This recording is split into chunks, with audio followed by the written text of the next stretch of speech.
आज का पहला पाठ नबी ईसायास का ग्रंथ अध्याय 7 पद संख्याएं 10 से 14। कुंवारी गर्भवती है। प्रभु ने आकाश से कहा, चाहे अधोलोक की गहराई से हो, चाहे आकाश की ऊंचाई से, अपने प्रभु ईश्वर से अपने लिए एक चिन्ह मांगो। आकाश ने उत्तर दिया, जी नहीं, मैं प्रभु की परीक्षा नहीं लूँगा। इस पर उसने कहा, हे दाऊद के वंश, मेरी बात सुनो। क्या मनुष्यों को तंग करना तुम्हारे लिए पर्याप्त नहीं है, जो तुम ईश्वर के धैर्य की भी परीक्षा लेना चाहते हो?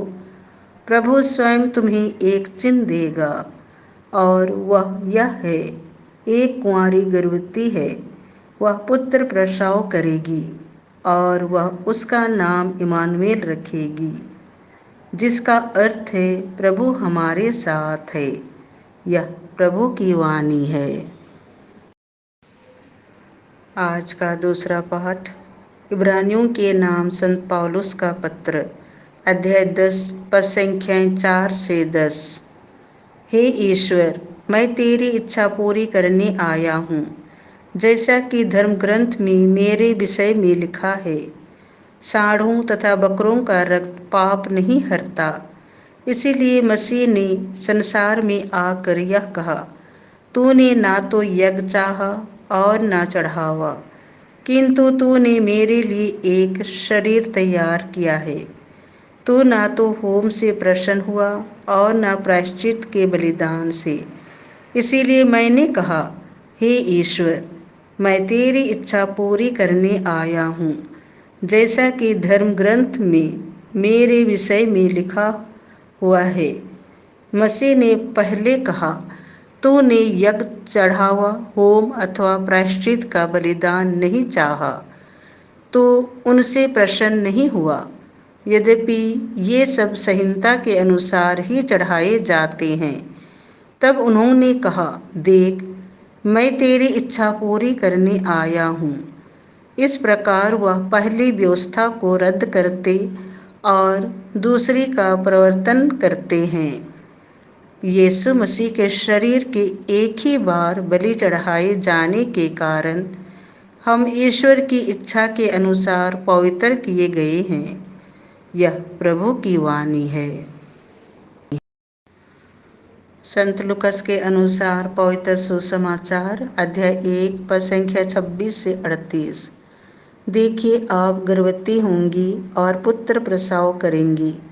सरदूत गाब्रिएल ईश्वर की ओर से गलीलिया के नाजरत नामक नगर में एक कुंवारी के पास भेजा गया, जिसकी मंगनी दाऊद के घराने के यूसुफ नामक एक पुरुष से हुई थी, और उस कुंवारी का नाम था मरियम। सरदूत ने उसके यहाँ अंदर आकर उससे कहा, प्रणाम प्रभु की कृपा पात्री, प्रभु आपके साथ है। वह इन शब्दों से घबरा गई और मन में सोचने लगी कि इस प्रणाम का क्या अभिप्राय है। तब स्वर्गदूत ने उससे कहा, मरियम, डरिए नहीं, आपको ईश्वर की कृपा प्राप्त है। देखिए, आप गर्भवती होंगी, पुत्र को प्रसव करेंगी, और उनका नाम यीशु रखेंगी।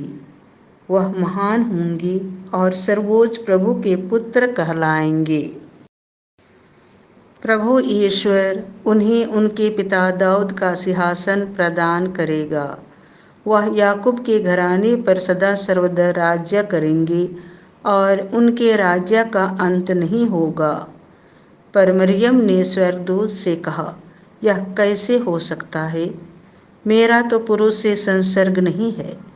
स्वर्गदूत ने उत्तर दिया, पवित्र आत्मा आप पर उतरेगा, और सर्वोच्च प्रभु की शक्ति की छाया आप पर पड़ेगी।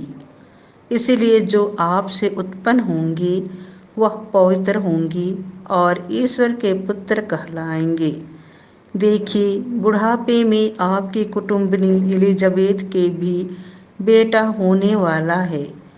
अब उसका जो बांझ कहलाती थी 6ठा महीना हो रहा है, क्योंकि ईश्वर के लिए कुछ भी असंभव नहीं है।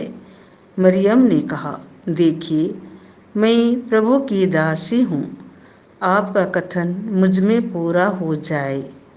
और स्वर्गदूत उसके पास से चला गया। यह प्रभु का सुसमाचार है।